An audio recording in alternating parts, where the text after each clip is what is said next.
I got money on my mind. I'm just trying to get some dough. I ain't picking up my line unless it's money on the phone. So you're a sophomore in college.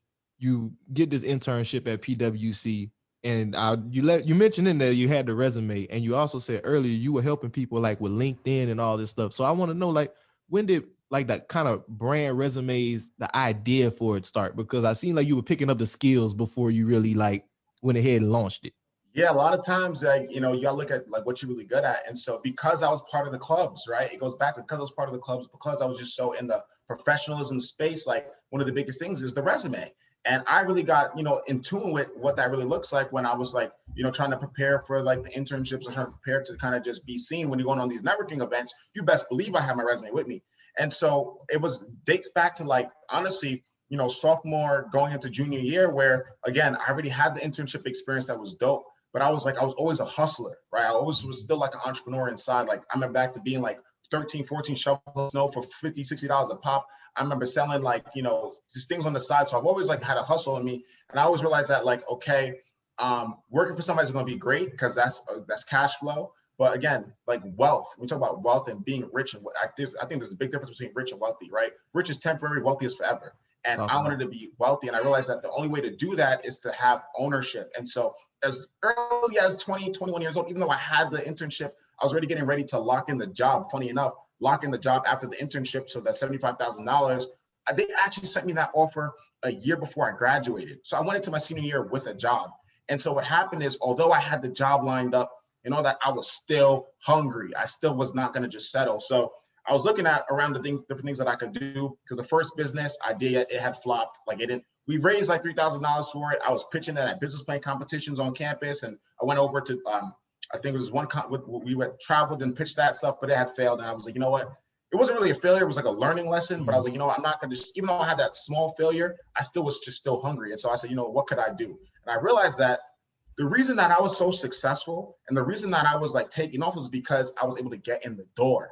And I looked at it and I was like, well, how did I get in the door? And it was because my resume was so spiffed up. It was so great that when that first recruiter looked at it at that conference, she was like, you know what?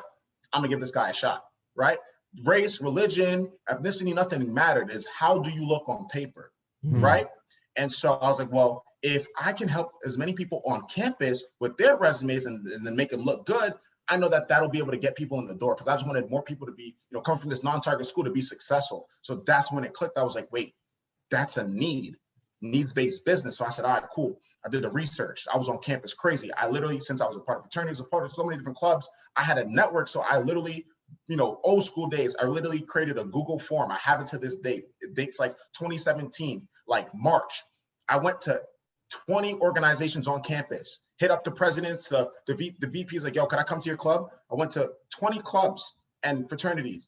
I said, yo, I just need 2 minutes before your meeting starts. I was standing in front of the whole auditorium, 30, 40 people. I would say, look, who has a smartphone? Everybody would raise their hand. I said, okay, cool. Go to this link. It was a link and it was a survey. So I surveyed over 260 college students and I have 5-6 questions. I said, do you have a resume? Yes or no? Do you have a LinkedIn profile? Yes or no? Do you go to the Career Development Center? Yes or no? And it was, how much would you pay for somebody to work on your resume? $10 to $30, $30 to $60, $60 to $80, and like 100 plus. Would you pay for a LinkedIn profile? Same price, right? And like one other question, and first name and last name, because you need to know who's who, right? And like sophomore, juniors, freshmen, you gotta get your data in line.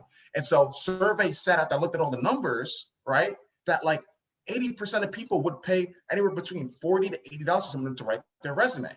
And I was like, okay, so maybe we onto something here. So what I did is I took that data back. I was already studying finance and business, and I was like, okay, cool. So if I'm gonna open a business, I need a name. So I came up with resumes.co. It was the first iteration of brand resumes on campus, right? So resumes.co is gonna be the name. I was like, so then I need a website. So I literally remember locking myself in my dorm room for like 2 months straight. Went to this website called w3schools.com, and it still exists today. It was a repository of coding resources, and I learned how to code. So then I built my own website. I was like, I didn't know nobody. I built my own thing, learned JavaScript, CSS, HTML5, learned how to build my own website. So now I had a website, created my own product names, like the student deluxe package, the resume supreme package, because you want to give people options in business, right? Not too many. And then I just put them all together, went on Canva.com. I was, man, something people talk about today. I was on it in 2016, 2017. Went to Canva, created a few graphics, and boom. Next thing I knew, I had like a functioning website with the PayPal working, and I started to just market it on campus. So I went around saying like, look, I can write your resume for $60. You know, I'm gonna do it up. And I had like 8 customers. And the crazy thing is that I launched this 2 months before I graduated. I was still that hungry. I had the $75,000 job waiting for me, but I was still hungry. I still wanted to just try it out. So we may have made about $600 in total with resumes.co, because by the end of it, it was like, well, I had a choice to make. By May, I was graduating. So do I $75,000 job or $600 that I made on the side hustle? What are we gonna do? So I ended up putting, you know, resumes.co in the back burner, because although it was a great idea, and I knew that there was I was doing all the research, I had a spreadsheet, competitive analysis. I was Googling every single resume writing company, every single career coaching company, and I still have it to this day, a spreadsheet. It was like different columns. It was like website. It was like how many employees. It was like price points. What was the differentiating factor with them? It was how good that I felt that their marketing was. I was real market research. Real research. I'm telling you, like 20 companies. And I figured out how it was going to be different. So our thing was that it was going to be like on demand, and it was going to be faster turnaround times, because people's turnaround times are like 2 weeks at a time. I was like, now I'm gonna do it faster. So 2 to 3 business days. And I was trying to compete on price. It's going to be $60. Who don't got $60? But we just had hurdles getting it out there, because I was just thinking like, I'm gonna sell this to as many college students as I could. Why? Because that's the environment that I was already in. I was just in the college environment. So I didn't even think of anything past just that. And it didn't take off. And I was like, damn, man, but you know what? I at least got this internship, and then I got the job. So I'm gonna go make $75,000. It wasn't too bad. So long story short, I ended up working at PwC as a technology consulting associate, $75,000 in Manhattan. I mean, it was crazy. I mean, I had the gold card, traveling around, flying around as a consultant. For those of you who don't know, PwC is one of the biggest, one of the big 4 accounting firms, billions of dollars in revenue. They audit and advise some of the largest companies in the world and literally in the globe. They have over 100,000 employees globally. And so as a technology consultant, what my job was to do was to go into different companies and assess them on their technology strategy, right? How are you building your tools? What's inefficient? What can be fixed? What can we automate and optimize and streamline? And then manage that project from start to end. And the cool thing about consulting is that you might come in like mid-project, you might come in towards the end of the project, or you might be in the beginning of the project phase. And so I did that. I crushed it. I excelled at it. I got, next thing you know, 86,000, next thing you know, $100,000. And so before I knew it, I was 2.5 years in at PwC, and making $100,000, super young, you know, had the craziest network. I was loving it. But at the end of the day, I still wasn't fulfilled with the work that I was doing. I mean, I was literally building technology systems for financial advisors. I was in the financial services space. So I was at, you know, the biggest banks on Wall Street, worked at almost all of them. I was everywhere as young, you know, just sometimes being the only Black person in the room of 300, 400 people on the floor. And it was just a crazy mental experience. But 2.5 years in, killing it in the corporate world, I still wasn't fulfilled, even making $100,000 super young. And I said, you know what? I'm gonna try and do something else. I'm gonna try and like just shoot my shot, because I was always a hustler, always an entrepreneur. I said, you know what? Let me go back to that idea that I had when I was in college of this resume writing company, because now 2.5 years later, I'm armed with all this corporate knowledge. I'm armed with, I mean, I was the associate on the team, you know, doing the invoicing for some of my projects. I'm cutting $130,000 checks for us, billing clients for a team of 3 or 4 people per month. So I'm seeing big numbers. Numbers don't scare me at this point. So I'm like, okay, cool. Let me take all this corporate knowledge that I have, bring it back down to a startup level.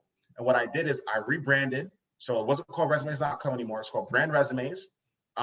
And I was also going to target a different market. It wasn't just going to be for like sophomores and juniors. I was going to target mid-level professionals, executives, and I was also going to target entry-level graduates.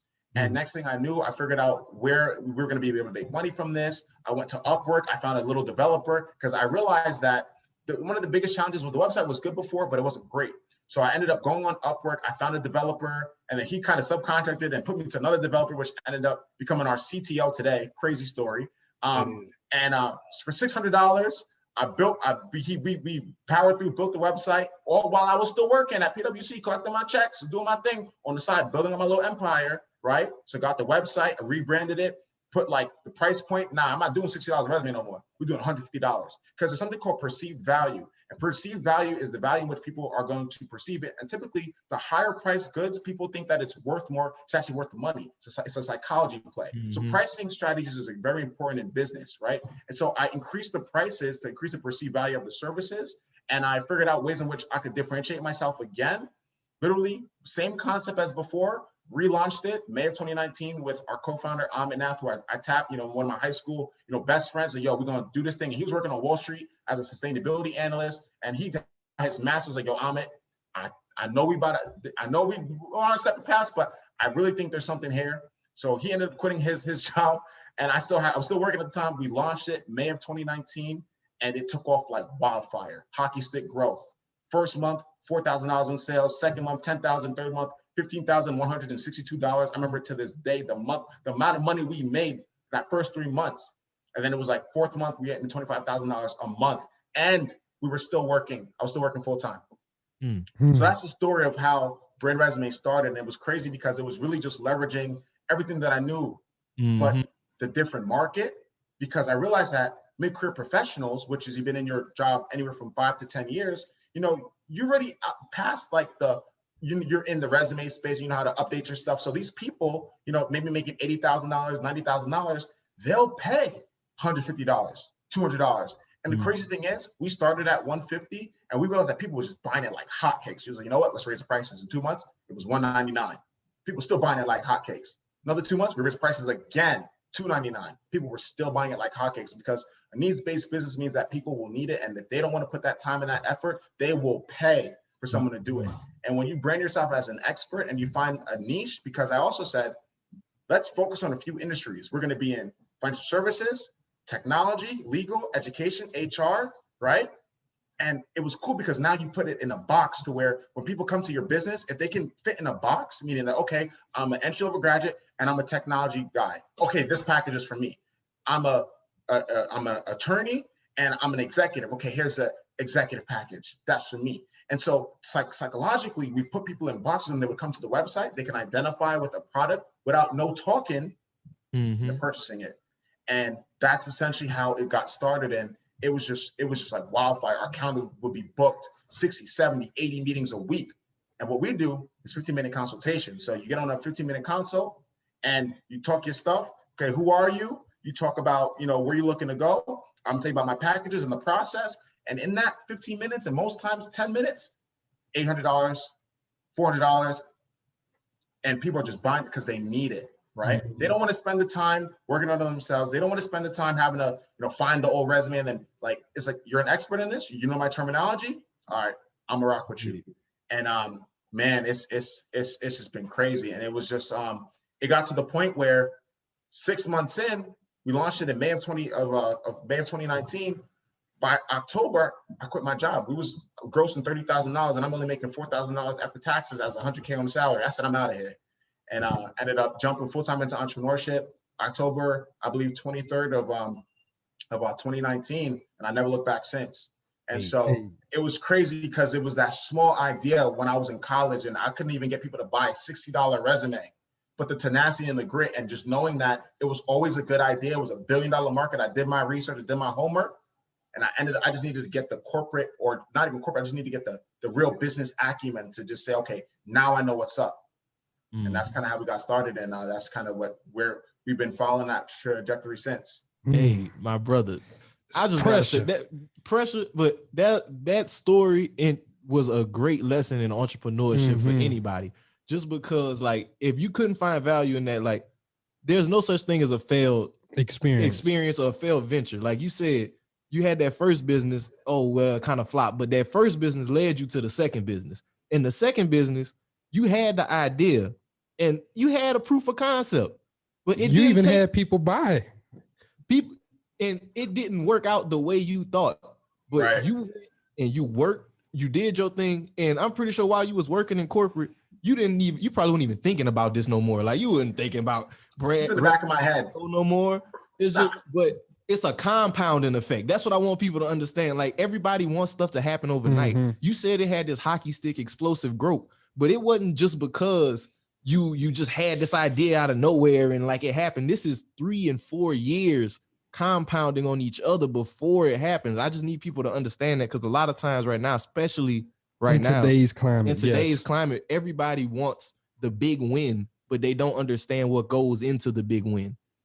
It took you like 4 or 5 years to become an overnight success, like a lot of people say. Like a lot of times they just see us once we're done with our process, but they don't see the work that actually went into the whole process. They don't see the nights, like you said, those 2 months where you locked yourself in the room learning how to code. They didn't see where you were actually writing these resumes for these people for that $600. They didn't see none of that. But now they see, oh man, that's Brandon Brand resume. He posting his damn screenshots. He getting paid $700 for a resume. He getting paid this. Oh man, I'm gonna go do just what he done, and I can be successful. But they don't understand it takes work. It's going to take time and it's going to take work. You was even making $100,000 a year and you was making 25 bands on the side and you still stuck with that job. And one of the biggest things for me too is that before I even quit my job, and that was a crazy thing. And that was and people thought I was crazy when I quit my job. They was like, nah, Brandon went off the deep end, right? Now they're looking back like Brandon was a genius, right? Talk about the pandemic and everybody needing resumes. But even before I quit my job, I still was smart enough to understand that that was going to be a big leap, but I decided to, one, make sure that, again, if it was still going to fail, right, being smart now, if it was going to fail, because you never know, business could fail, right? 80% of businesses fail. I ended up getting certified. So I got my PMP certification, which is Project Manager Professional. I got a CSM certification, Certified Scrum Manager. So then if I ever was going to re-enter the corporate world, I would get paid more than where I left off, right? Let's talk about it. What I also did is I made sure that I had money saved up. And I don't really tell people this, but I saved my money, right? I wasn't going out, turning up in the city all the time. I was stashing my bread, keeping my expenses low, right? So I ended up saving $50,000. So I had a little nest pool. And then I also decided, let me take some money on the side and go buy some real estate. So then I had passive income flowing. So in the middle of all this, I ended up buying a 3-family investment property. So I knew that, look, okay, that was going to net me like $770 a month after everything was paid. So even if it didn't work out, I could jump back into corporate. I had a nest egg and I had passive income coming in, $770. And that's not a lot in bills just in case I fell on my face. Okay. So I want people to know that too. I didn't just quit my job. I strategically planned out how I was going to exit the corporate world. And I executed it flawlessly because what ended up happening is the real estate kept turning up every first of the month. My favorite time. I just picked up rent today. Money was coming in. And then secondly, I made sure that the business was sustainable, right? Because we started in May of 2019. A lot of times you can have that fast growth. Like you thinking that, it's going to keep going up, right? GameStop, right? You think it's going to keep going up. But what happens is you got to make sure that it's sustainable over time. And so I had 6-7 months of watching the sales, grow up and then kind of plateau. We're still going to hit this 25, 30,000 every month over month. I was like, all right, we got something here. Because you could make the mistake if you just jump too quick. And then you realize, man, it didn't really, you know what I'm saying? And so it was just real strategic moves that all kind of just worked out. I got money on my mind. I'm just trying to get some dough. I ain't picking up my line unless it's money on the phone.